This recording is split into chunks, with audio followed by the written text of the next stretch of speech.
بسم اللہ الرحمن الرحیم۔ اسلامک لائبریری میں آپ سب کو خوش آمدید کہتی ہوں۔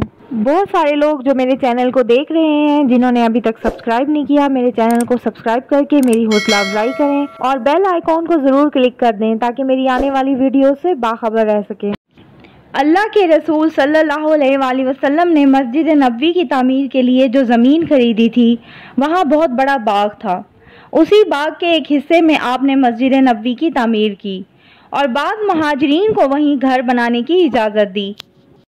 آپ صلی اللہ علیہ وآلہ وسلم کے حجرہ مبارک بھی مسجد سے ہی متصل اور آس پاس تھے۔ سب سے پہلے آپ نے حجرہ عائشہ، پھر حجرہ سودا کی تعمیر کی۔ آپ کے حجرہ مبارک جنوب مشرقی کنارے میں بالکل مشرق میں اور شمال مشرقی کنارے سے شمال مغرب تک پھیلے ہوئے تھے۔ حضرت علی کا مکان، جسے ہم حجرہ فاطمہ کہتے ہیں، مسجد کے مشرق میں تھا۔ حجرہ عائشہ اور حجرہ فاطمہ کے درمیان ایک پتلی سی گلی تھی جس سے دونوں حجرے علیحدہ ہوتے تھے۔ حجرہ فاطمہ میں ایک کھڑکی تھی جو حجرہ عائشہ کے سامنے کھلتی تھی اور اسی کھڑکی سے حضرت فاطمہ اماں عائشہ کی خبر گیری کیا کرتی تھیں۔ بعد میں اس کھڑکی کو بند کروا دیا گیا۔ مسجد میں کھلنے والے دروازوں کو جب نبی صلی اللہ علیہ وآلہ وسلم نے بند کرنے کا حکم دیا تو حضرت علی اور حضرت ابو بکر صدیق رضی اللہ عنہ کو اس حکم سے مستثنی قرار دیا۔ حضرت ابو بکر صدیق رضی اللہ عنہ کا مکان مسجد نبوی کے مغرب میں تھا۔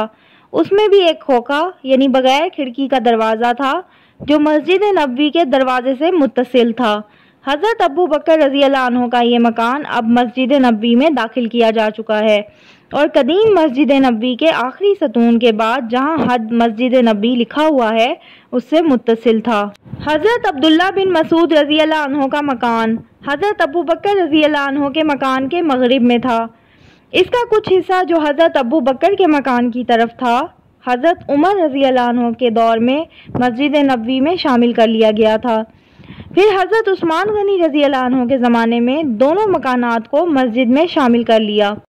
حضرت سعد بن ابی وقاص رضی اللہ عنہ کا مکان، یہ مکان حضرت ابو بکر رضی اللہ عنہ کے مکان کے جنوب مغرب یعنی باب السلام کے نزدیک تھا۔ اسے حضرت عثمان غنی رضی اللہ عنہ کے دور میں کی گئی مسجد نبوی کی توسیع میں مسجد نبوی میں شامل کیا گیا۔ حضرت عبد الرحمن بن عوف کے مکانات، یہ مکانات جنابز یعنی قبوں کے نام سے جانے جاتے تھے۔ انہیں آل عبد الرحمن بن عوف کے نہ چاہتے ہوئے بھی ولید بن عبد الملک کی توسیع میں مسجد کے اندر شامل کیا گیا۔ ان مکانات کے منہدم کرنے سے آل عبد الرحمن بن عوف کا سارا سامان بھی ضائع ہو گیا۔ حضرت عباس بن عبد المطلب رضی اللہ عنہ کا مکان، اللہ کے رسول صلی اللہ علیہ وآلہ وسلم نے نہ صرف اس گھر کی پلاننگ کی بلکہ اس کی تعمیر میں بھی آپ بنفس نفیس شریک ہوئے۔ بارش کے ایام میں اس پر نالے کا پانی مسجد نبوی کے اس حصے میں گرتا تھا جو چھت دار نہیں تھا۔ حضرت عمر کی توسیع میں اسے مسجد نبوی میں شامل کیا گیا۔